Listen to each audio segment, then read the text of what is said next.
من الشیطان الرجیم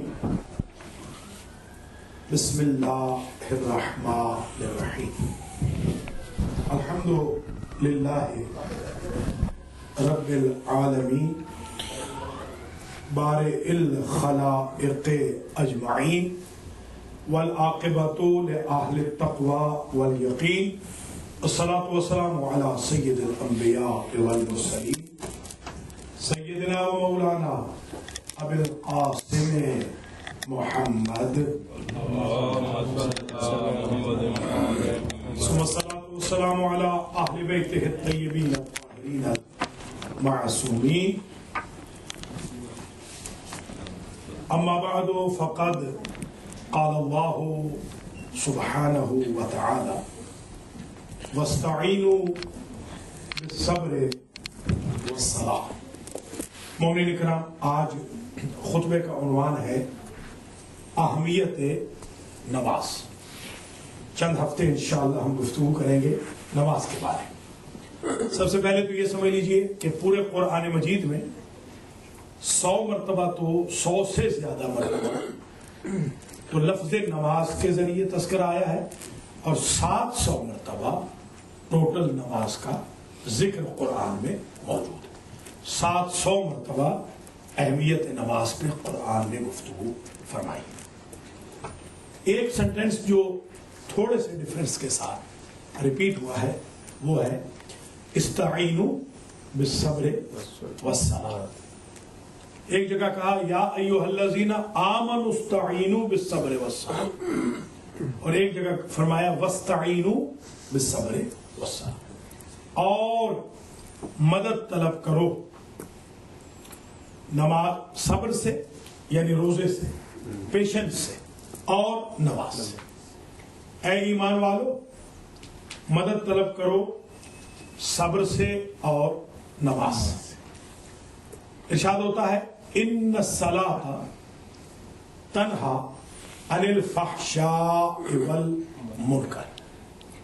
نماز کی ڈیفینیشن یہ ہے کہ نماز اسے کہتے ہیں جو فحشاء و منکر سے روک دے۔ اگر نماز بھی پڑھ رہے ہیں اور گالیاں بھی دے رہے ہیں تو وہ نماز نہیں، وہ ایکسرسائز ہے۔ نماز بھی پڑھ رہے ہیں اور ناموس مسلم پر نظر بد بھی ڈال رہے ہیں تو یہ نماز نہیں بلکہ ایکسرسائز ہے۔ نماز نام ہے فحشاء و منکر سے روکنے کا، کہ نماز خود روکتی ہے انسان کو برائیوں سے، گناہوں سے، منکرات سے، آثام سے، معاصی سے، اللہ کی نافرمانی سے، حقوق اللہ غصب کرنے سے، حقوق الناس غصب کرنے سے، بد کلامی سے، بد زبانی سے، الزامات سے، بلیم سے، تہمتوں سے، جھوٹ سے، فریب سے، مکاری سے، کم تولنے سے، جتنے منکر و فحشاء ہیں، خواہ ان کا تعلق زبان کے ساتھ ہو یا دیگر اعضاء و جوارح کے ساتھ ہو، نماز ان سب سے انسان کو روک دیتی۔ وَقُولُوا لِلنَّاسِ حُسْنًا وَأَقِيمُوا الصَّلَاةَ۔ ارشاد ہوتا ہے کہ اور قائم کرو نماز کو، اور پہلے یہ کہا کہ وَقُولُوا لِلنَّاسِ حُسْنًا، لوگوں کے ساتھ اچھا بولو، اچھی گفتگو کرو، وَأَقِيمُوا الصَّلَاةَ، اور نماز قائم کرو۔ یعنی پہلے بندوں سے بولنا سیکھو، پھر اللہ سے بولنے کی کوشش کرو۔ اکثر لوگ آپ نے دیکھے ہیں نمازی تو ہیں، ہر ایک کی بے عزتی کرتے ہوئے مسجد میں آ رہے ہیں، سارے راستے میں گالیاں دیتے ہوئے۔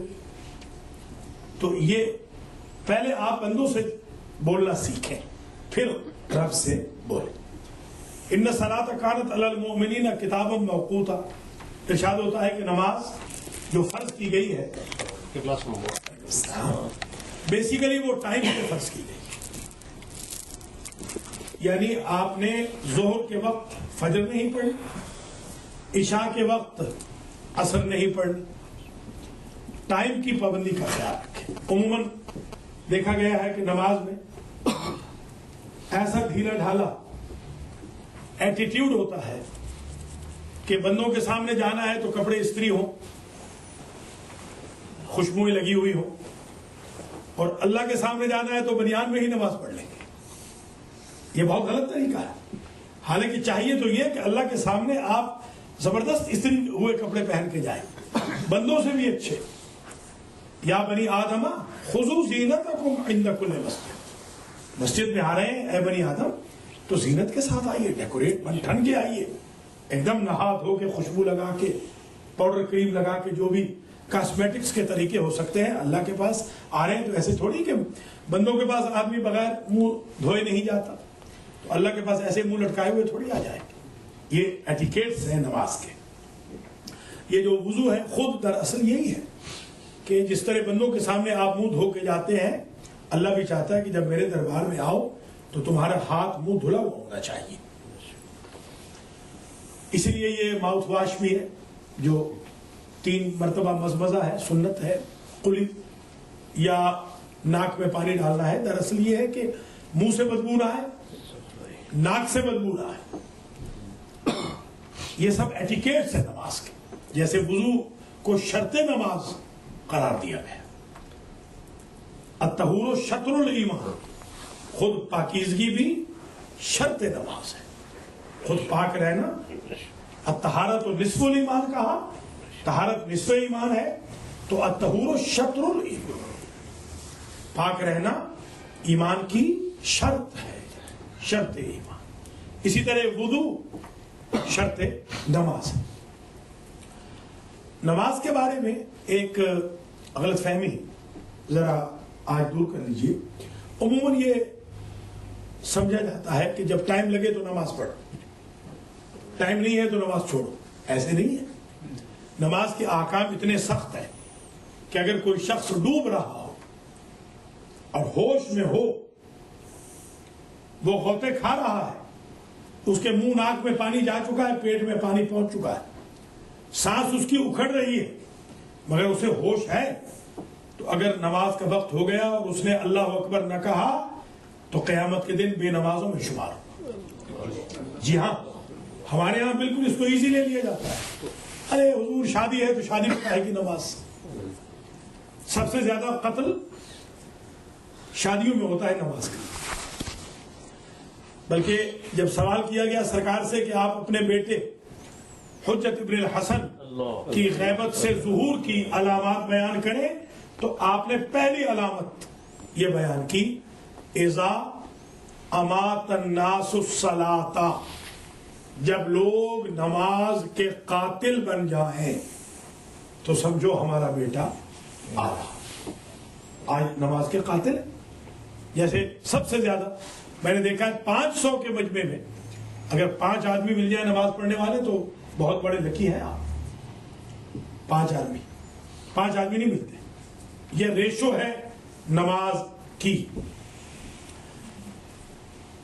عموماً میں نے یہ بھی دیکھا ہے ہمارے ہاں یہ جوانوں نے ایک بہانہ بنا رکھا ہے کہ یہ کپڑے ہمارے نجس ہیں، ہم کیسے نماز پڑھیں۔ پہلے تو ان سے پوچھا جائے کہ کپڑے نجس کرنے کی اجازت کس نے دی؟ آپ مسلمان ہیں، مومن ہیں، آپ میں اور کافروں میں یہی تو طہارت ہی تو فرق تھا، وہی آپ نے مٹا دیا۔ کہاں گیا آپ کا ایمان؟ طہارت الطہور شطر الایمان۔ طہارت جو ایمان کی شرط ہے وہ گاڑی چلاتے ہوئے بھی ہے، وہ جاب پہ جاتے ہوئے بھی ہے۔ اب تو بدقسمتی سے ایسے میں حلال ریسٹورنٹ دیکھ رہا ہوں کہ جہاں پر ایٹیکیٹس اسلامک بالکل ہی مائنس ہو گئے ہیں۔ ابھی اسی لاسٹ ویک میں نے ایک ٹیلی ویژن کے ڈائریکٹر صاحب کو ایک جگہ کھانا کھلایا، انہوں نے کہا بھوک بہت لگ رہی ہے، واشنگٹن ڈی سی میں حلال ریسٹورنٹ پہ، تو وہاں باقاعدہ شراب سرو کی جا رہی تھی حلال ریسٹورنٹ کے۔ تو ایٹیکیٹس بالکل ہی ختم ہوتے جا رہے ہیں اسلام والے اور مسلمانوں والے۔ جیسے کہ شاعر نے کہا کہ چون کفر از کعبہ برخیزت کجا ماند مسلمانی، اگر کعبے سے بھی کفر پھوٹنے لگ جائے تو پھر مسلمانی کہاں نظر آئے گا؟ جو حلال کے نام پہ شراب بیچ رہے ہیں نعوذ باللہ من ذالک، تو پھر وہ مسلمانی کہاں نہیں؟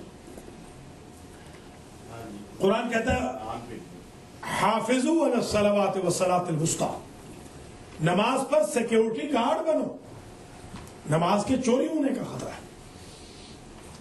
اس کا یہ مطلب بھی ہے، ایک تو یہ جو آج کل ہمارے ہاں جوان چوری کر رہے ہیں، نماز پڑھی نہیں رہے، ایک یہ ہے کہ آپ کی نماز آپ نے پڑھی ہے، نماز کے بعد غیبت کر لی، وہ چوری ہو گئی، نماز کے بعد تہمت لگا دی، نماز کے بعد کسی مومن کا دل دکھا دیا، نماز کے بعد ریومرز پھیلانے لگ گئے، نماز کے بعد جھوٹ بولنے لگ گئے، بالکل ایسے ہی ہو گیا جیسے دودھ کا کڑا ہو اور اس میں شراب سوئی کی نوک پہ رکھ کے ڈال دی جائے۔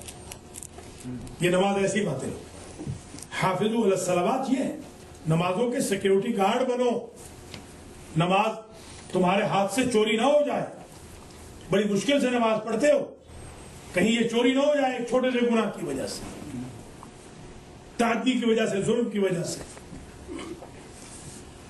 والصلاۃ الوسطیٰ، اور درمیان والی نماز، خاص طور پہ درمیان والی نماز میں عصر کی نماز بھی لکھا گیا، ظہر کی بھی لکھا گیا، مغرب بھی لکھی گئی، فجر بھی لکھی گئی، لکھی ساری گئی۔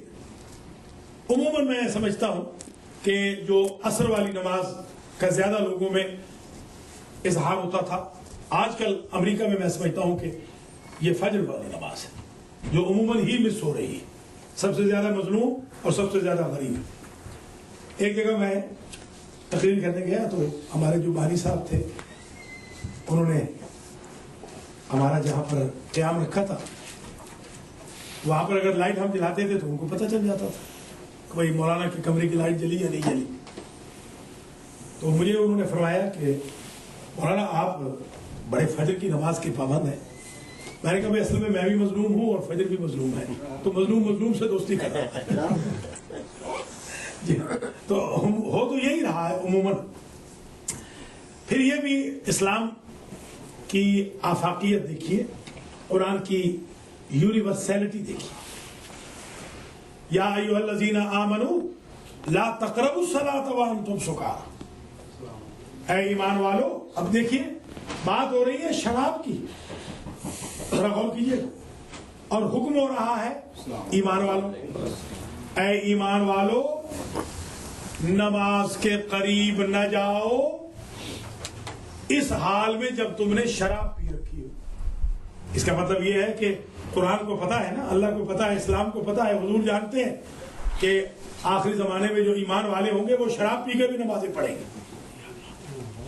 دیکھ رہے ہیں ایسے مفروضوں کی کتاب نہیں ہے قرآن مجید۔ آج کل شراب کو بالکل گناہ ہی نہیں سمجھا جا رہا۔ تو نماز اور شراب کا کوئی آپس میں جوڑ نہیں ہے۔ اگر شراب پی رکھی ہے تو نماز مت پڑھو، نماز کے قریب بھی نہ جاؤ اگر شراب پیو۔ جب شراب نجس ہے، اب آج کل